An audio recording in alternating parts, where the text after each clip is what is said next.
Good morning, everyone. So for today, we're going to learn how to make a lesson plan and to learn what are the contents of it. So I have here an example lesson plan for English. We have learning competency. So for learning competency, the main idea or skills you expect students to master. So that's what you're going to put. So example, demonstrate communicative competence through his or her understanding and mastery of the subject verb agreement. So by the way, the topic of this lesson plan is about subject verb agreement in English. Okay. Next, component or content would be a key concept or understanding to be.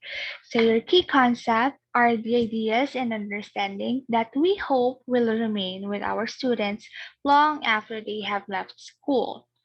So example, identify and apply the 20 rules of subject verb agreement and sentence construction. Okay, next will be the domain and objectives. So I just want to let you know that not all the domain listed here in the lesson plan is applicable or will be applicable to all the topics that you will choose. So some topics does not require or does not need some of the domains listed um, in the lesson plan, and some will require it. So first, first domain is knowledge. So under knowledge, we have remembering and understanding. So for remembering and understanding, the main goal is retention and recall. So we have to ask, or the students have to ask and answer questions. So and also consulting information, we have to check um, the information na alam ng mga students natin. Alright, because the more the students participate, the more meaningful the lesson will be and the more they can remember your lesson. Next is skills. So for skills, we have applying, analyzing, and evaluating.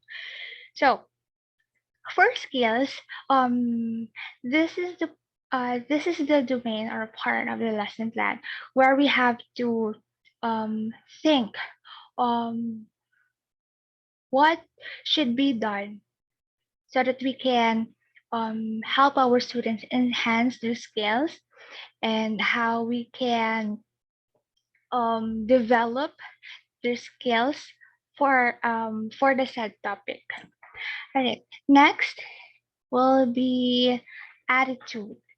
So the attitude of the students.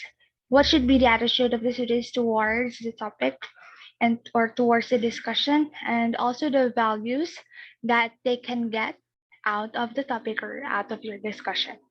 So content, this will be the title of your topic.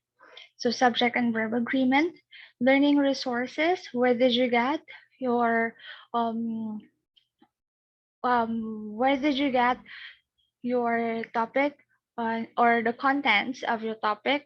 So essential English work text in literature and language. And then learning materials, what are the materials you're going to use to present your discussion or your topic for the students. So example, PowerPoint presentation and laptop.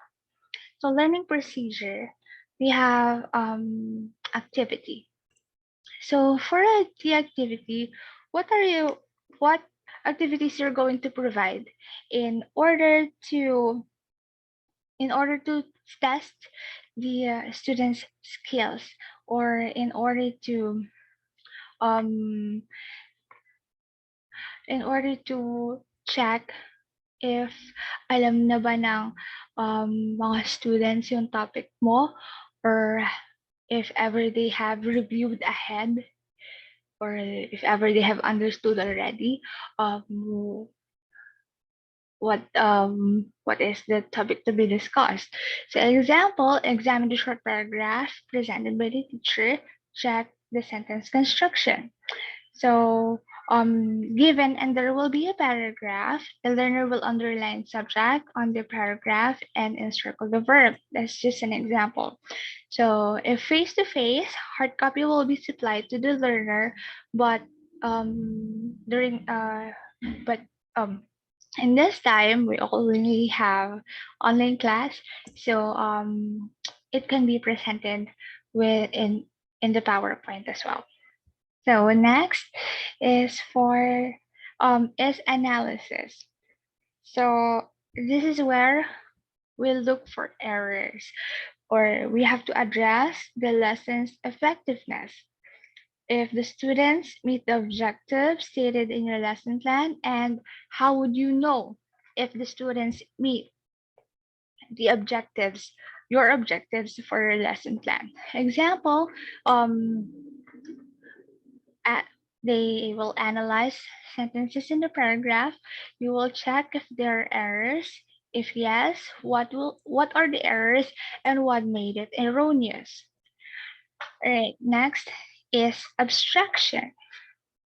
So for abstraction, um, this is about discussing the topic and correcting the errors of the learners and explain what made it erroneous, explain what is the correct um, usage or what would be the correct information, so that later on they could apply it on their assessment.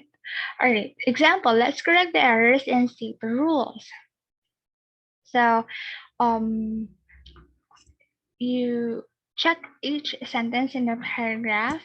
If subject agrees to the verb, if not, let the student correct it and give the subject and verb agreement rule for that specific sentence. And discussion of the 20 rules of subject and verb agreement. All right, next is application. So for application, this is the ways, these are ways the students can take in the new information and then apply it in new and usual ways. So students apply the knowledge, and by sharing ideas, creating a product, or participating into activities, or doing a case study. For application, example, time to try, identify the correct subject or verb that agrees to the subject or verb of each sentence, or construct sentences that follow the subject and verb agreement rules. Okay, lastly is assessment. So this is where you're going to assess the learning of your learners, what they have learned, or um, what information was retained to them. If if they listen very carefully to the discussion, they would you can assess if they have learned something. So example, you're going to give a 20 items quiz. The objective is to correct the error in each sentence and state the subject and verb agreement rule for that. And then also identify the correct subject or verb that agrees to the subject or verb of each sentence. So um, these are these are all the um, topic, or these are all the contents of a lesson plan. I hope you learned something and you all have a good day.